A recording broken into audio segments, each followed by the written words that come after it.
Welcome back to the show, Schmoozers. I'm David Cobby, and you're about to listen to another amazing episode of the only podcast in the world helping proud Jews share stories about their personal brands. Before we get deeper into this episode, I want everybody to take a second to make sure that they're following Schmoozing Time on the socials, whether it's Instagram, TikTok, Facebook, YouTube, you name it. We're out on pretty much every social platform. And also, if you're listening to this episode on Apple Podcasts or Spotify and you're not following the show already, make sure to do that, guys. That's it's a big help to me, and I'd appreciate if you could follow the show. Today, doing a little solo episode. This will come out around Pesach time. I wanted to do a solo episode then because of the Chag, and it's going to be like a little bit of a harder week to release a full episode. And I'd feel bad if I released one of my other episodes that I've already recorded and had it on a short week. So today we're going to talk about this topic of why it's important to be different. And I think this is something that really drives me, if you couldn't tell from other episodes, but I think being different is so essential to your brand and who you are as a person. So we're gonna talk a lot about that today. And to kind of start things, we have to get into why people fear being different. Now, it's kind of human nature to say, oh, I want to fit in with this group or this person or wear this thing to feel a certain way or look a certain way. And there's a lot of pressure to conform and do things like everybody else. From when we're pretty much young, right? We're taught to fit in, we're taught to relate, where it's kind of just natural tendency, right? People that we see are similar to us, we will typically become friends with or will want to connect with them. So it's kind of human nature to try and fit in. Now, Jewish people as a whole, I wouldn't say fit in because we are 0.2% of the world's population, but I would say within the Jewish community, it's as cliquey as it ever is. You have the ultra-Orthodox communities that don't talk to people outside of their community. You have the Syrian Jewish community, which is super, super tight-knit, and they basically don't assimilate. You have other types of Jews, Russian Jews, whatever it is. Like within the Jewish community, even though we are pretty small and we have these cliques, so to speak, we see that although we are different from the other, we're different from the majority of the world's population, we still like to click, which is quite interesting to me. And I think another part of this is we have these little cliques and communities within the Jewish community. Why do we have that?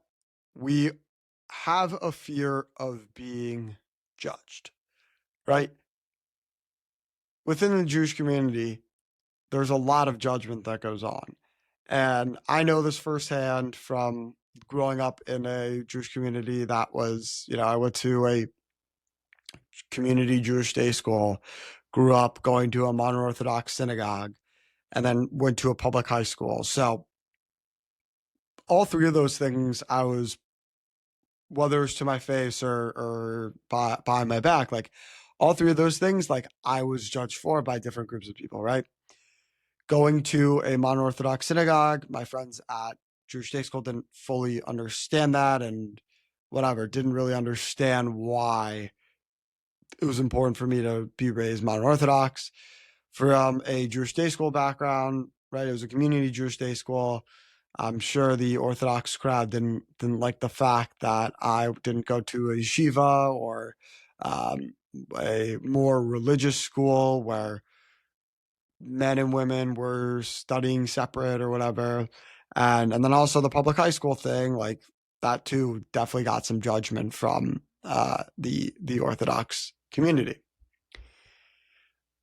Now, I think when it comes to trying to fit in and trying to assimilate in a community, I think it's all an illusion, right? Because when you look at it, all of us are all super, super different. There's no one person that's exactly like another person.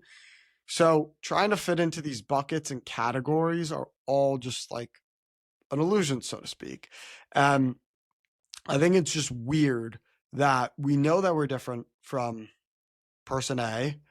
We still try and assimilate with them and their kind of group of people. So all in all, this idea of like, yes, we like to be cliquey with people that are like us.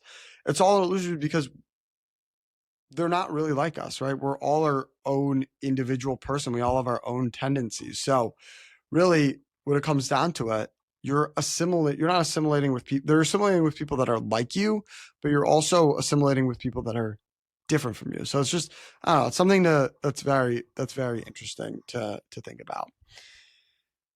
And I think from an actual like standing out perspective, right? A lot of what I try and do is stand out. And from a personal branding perspective, right, I don't think there's people out there that are trying to replicate what I'm doing because it's so unique and so different, which I personally like. Other people may not resonate with, but I personally like it. And if you think about from a personal brand perspective and an online presence perspective and correlate that with a actual brand perspective that has tangible physical products. I mean, we could go on and on about the different brands and how they differentiate, right? So if you're again, personal branding is a warped concept, so to speak, but I think it's important when you're looking at it from how do I stand out perspective. I think it's pretty easy to compare it with actual brands. So, for example, Apple.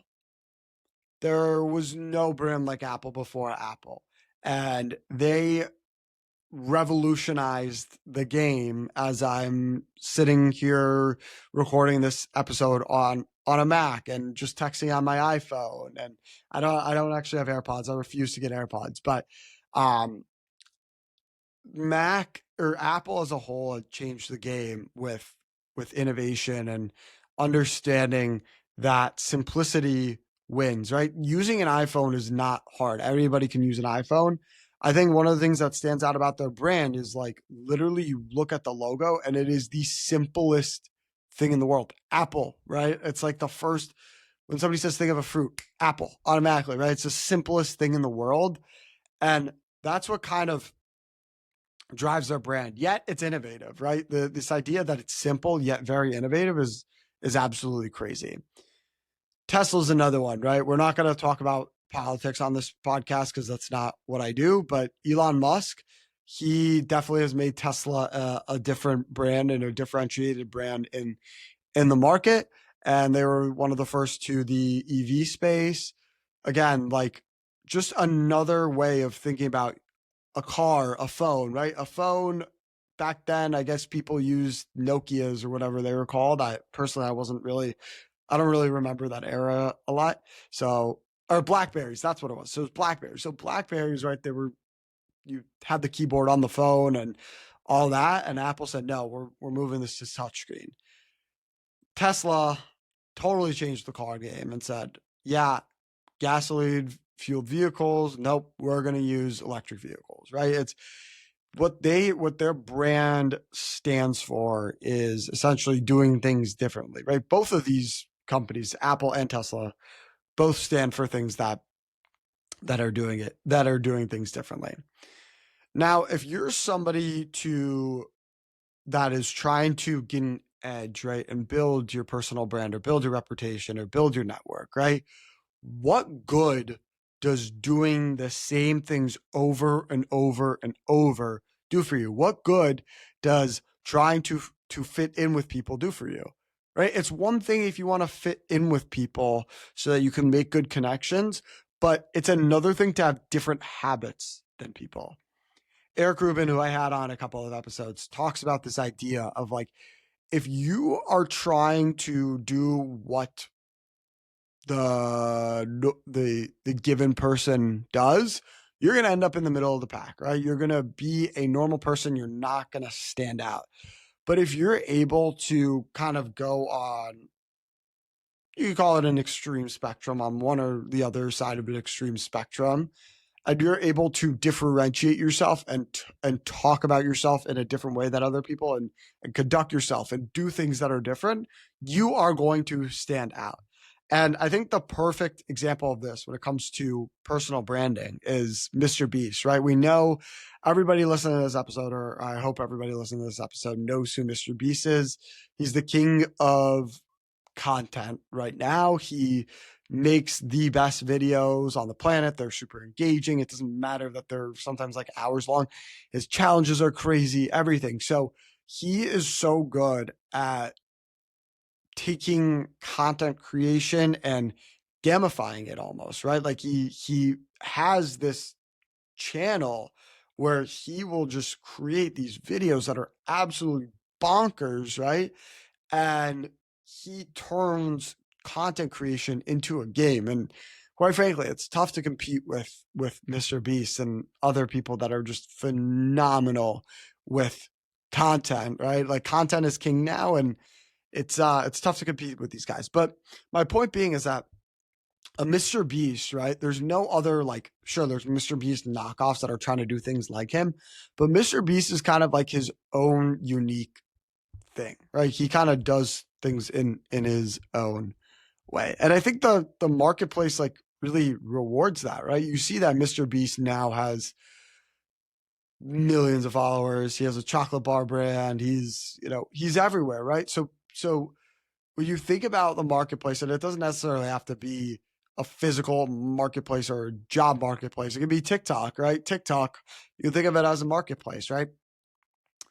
How I kind of think of social media is when you're scrolling, when you're doom scrolling on TikTok or Instagram, wherever, the way to capture somebody is, or sorry, the way to think about the equivalent of trying to capture them and get them to watch your video is somebody driving down the highway at 100 miles an hour, and you have to get them to basically see your billboard on the side of the road, right? Like that's how I kind of think about it. Cause you're in there, you're scrolling, people don't even realize like you're in there scrolling 3 seconds of video, right? It's like boom, boom, boom. If you don't like the video, next one, next one, next one. So to stand out is super important, because if you're trying to cater to a consumer or a given audience, you want to try and capture them. And but the only way of doing that is really being different.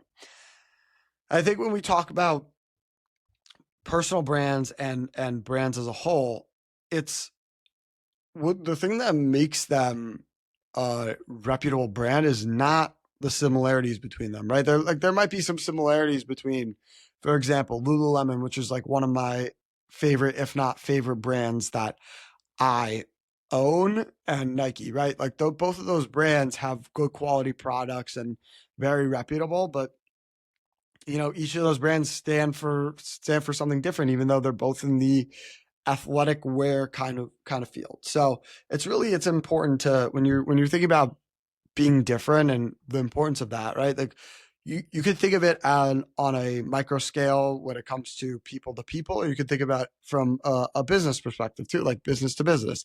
Everybody has to be different to an extent in order to stand out.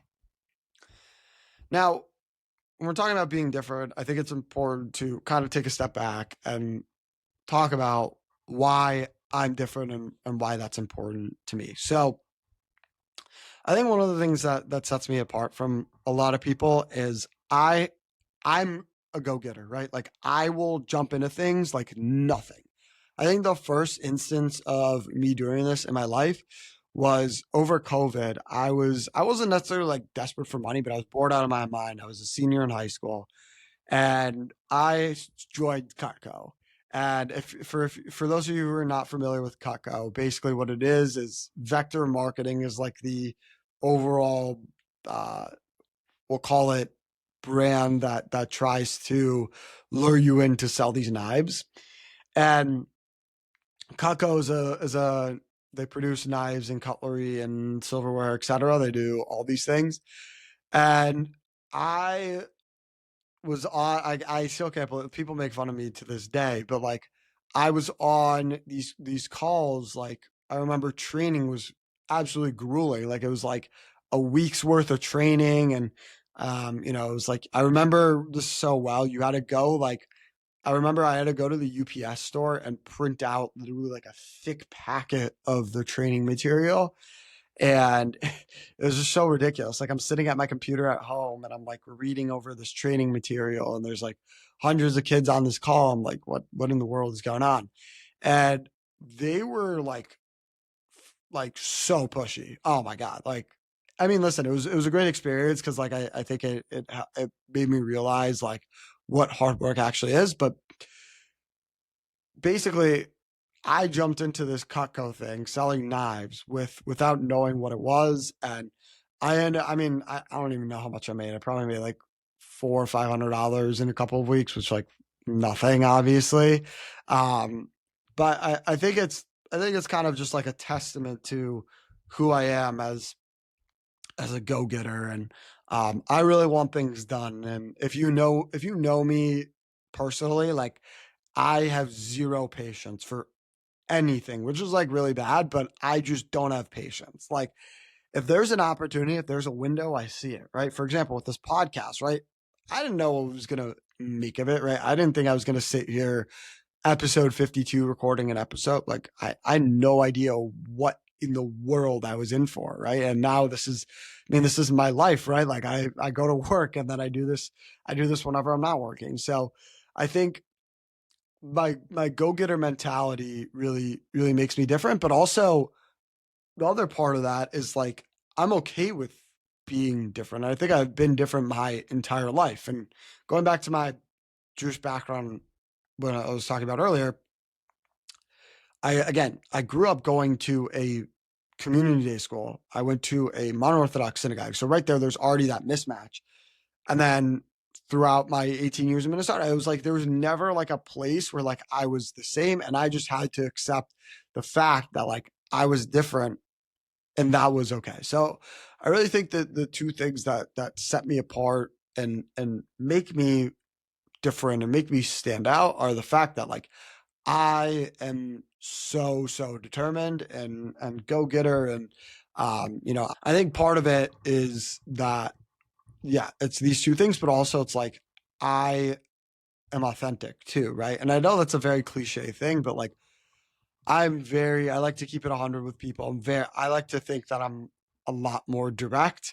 Like I would say since college, growing up, like post college, like I feel like I developed like a sense of being more direct, not because I want to be an asshole and be mean to people, but I when I'm in a conversation with someone, like I would hope that they're telling me the truth 100% of the time. So like if I'm going to be on the other side of that and then I want to tell the truth 100% of the time. So it's like I feel like a lot of people are kind of like swerving the truth sometimes. Anyway, little tangent there. But point being, I think authenticity is a term that gets tossed around a lot and cliche, blah blah blah, whatever.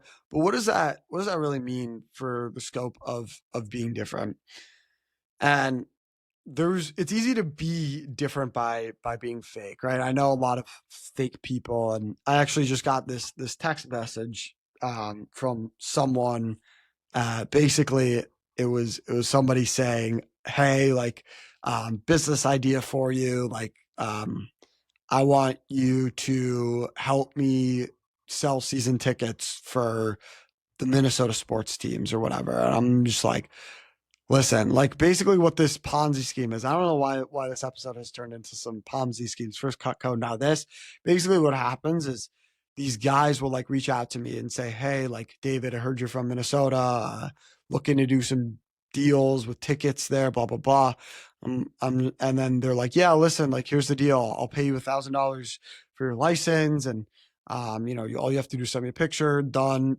There's no risk, blah, blah, blah, this, and that. I'm like, all right, whatever. And like, I almost did it one time, but then now another guy reached out to me and I'm like, I'm not an idiot. Basically what these guys do is they profit off of your identity and pretend like they're in Minnesota and are actually season ticket holders, but they sell these tickets on StubHub and SeatGeek and all these other places. And it's like, first of all, you're profiting off of me, right? Like, why I should be getting the entire share of this. I'm not an idiot. I have a very high self-worth.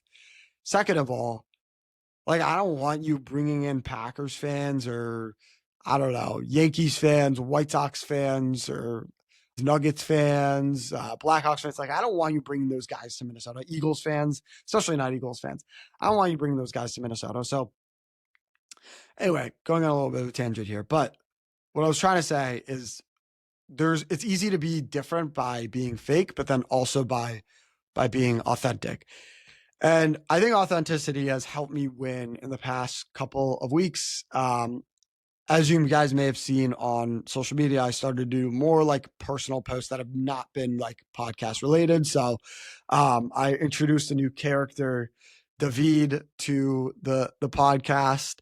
And what I try and do with David is I try and make a funny video. And again, I don't know if this is working. I mean, people like the videos and I get really good engagement on it from my followers, but the point of this David guy is that I bring in like this funny guy to help me promote my episodes. And it's like kind of like a change of pace almost. But I think if you know me, I love to do accents. Like I love imitating people, and this is not to put people down or insult people, but I just love to imitate people, and it's across the board. It doesn't matter who you are.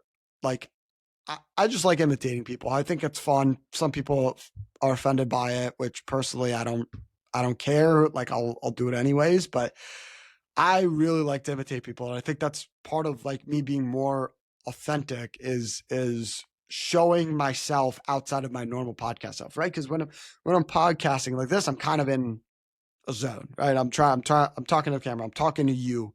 And I think this David guy, sure, it might be cringy to some people or it might be whatever to other people. I think it really brings out like me and like my ability to be funny and capture my audience in different ways. So I think for me the authentic part is not something that's hard, and I think a lot of people can learn from this and like say, okay, listen, like, am I being authentic? First of all, you ask yourself, am I being different? Then you ask yourself, am I being authentic or am I being fake? It's very easy to be fake and stick in with people and be a sheep, as I like to say, like this idea of sheepism and doing whatever your friend does or whatever. But I really think it's important to consider this when you're being different. Now, to kind of wrap things up, and tie this back into Judaism, which I always try and do with every episode. Why is being different important in Judaism? The sole reason why the Jewish people are alive and thriving today is because we have been different.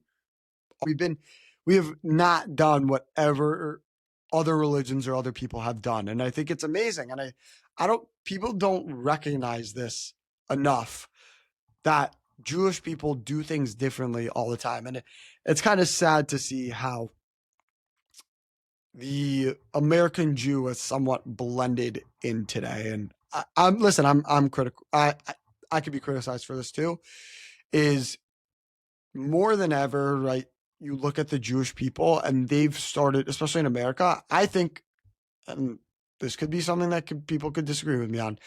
I think Jewish people have blended in too much with Americans. I think also being different in today's landscape from just a general business perspective is also very, very important. And I think sharing your story as a different person is very critical to helping you evolve your brand. And I don't know. I think personally with this podcast, right? A lot of what I'm doing is nobody's done before, right? Like people have Jewish podcasts. There's a lot of great Jewish podcasts out there, and I acknowledge that. And Jewish podcasts that are doing a better job of hitting their target audience, I completely acknowledge that. But I think there's a lack of podcasts that talk about this idea of showcasing yourself as a proud Jew, right? I think it's kind of like a given for some people. Like it's not even brought up, but I think it needs to be said over and over and over again. Like, I'm a proud Jew. Why are you a proud Jew? You have to basically hammer it home now, because I think we're trying to be, people are trying to wipe us off the face of the earth. So, in terms of some tips for being different, I think one of the things that I did when I first started this podcast is I knew I wanted to start a podcast, but like I didn't know what I wanted it to be about. How was it marketably different? And one of the things that I asked myself is, what is something that comes very easy to me? And for me, marketing has always been my strong suit, which ties into personal branding a lot. So that's kind of what stuck with me. But even if you're not starting a podcast or whatever, and you want to figure out how to stand out, whether it's like you want to start creating content online, or you want to, I don't know, be better at work, or so, I don't know. You have to ask yourself, like, what comes easy to you? I think that's a really, really good place to start. And it was helpful for me, because if you start with something that's hard and is pain in the butt for you to do, chances are you're not going to stick with it, or you're not going to appreciate it. So the first step, kind of when you're asking yourself, how can I be different from other people, is like, what comes easy to me? And I think another part of that is, when you're asking yourself this question of what comes easy to me, it's not what do other people think come easy to me. I think there's a distinction here, right? If you're trying to be different and grow your brand, or just your network, right? You have to look at what's best for yourself and not other people. And I know, as hard as it is to sometimes always listen to your parents, which, like, you should listen to your parents and listen to your mentors. Like, at the end of the day, you should stop seeking approval from other people about certain decisions you make that you feel are right, right? Like, because it doesn't feel good. And I've been there, where like you make a decision because X, Y, and Z told you, right? Like, it sucks. And like, I've done that. I've made decisions that like I wish I wouldn't have. And you just got to stick with it. And on top of that, right, I think one of the things that I realized when I first started posting content and trying to be different is, I used to think that like people really, really cared about what I posted, and they don't. Like, on the good and the bad side, right? Like, first of all, on the good side, I have to try and make people care. So like, there has to be some sort of element there. On the bad side, right, people don't really care what you post, right? Everybody is so, at the end of the day, they're so selfish, and they're so caught up in their own world. I think you shouldn't really care about other people as much.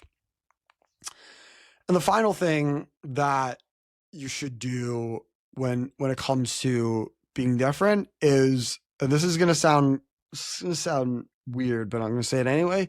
You want to consistently be different, right? Consistency is the best thing that can happen to you. If you're, again, I'm talking general sense here. If you're want to start a podcast like me, or you want to start a business or whatever, the most important thing is that you're consistently different, so that you're standing out from other people and that you're getting noticed. So, wrapping things up, I really think fitting in is overrated, and it's something that I don't take pride in at all, right? I try and be different everywhere I can, whether it's this podcast, whether it's my work, right? Whether it's, I don't know, doing funny videos online, like, just trying to be different is good, because I want to stand out, and I want people to see me and see my content and see who I truly am. And Yeah, sure. There is an element where I take concepts and ideas from other people to make my content and ask good questions on my podcast.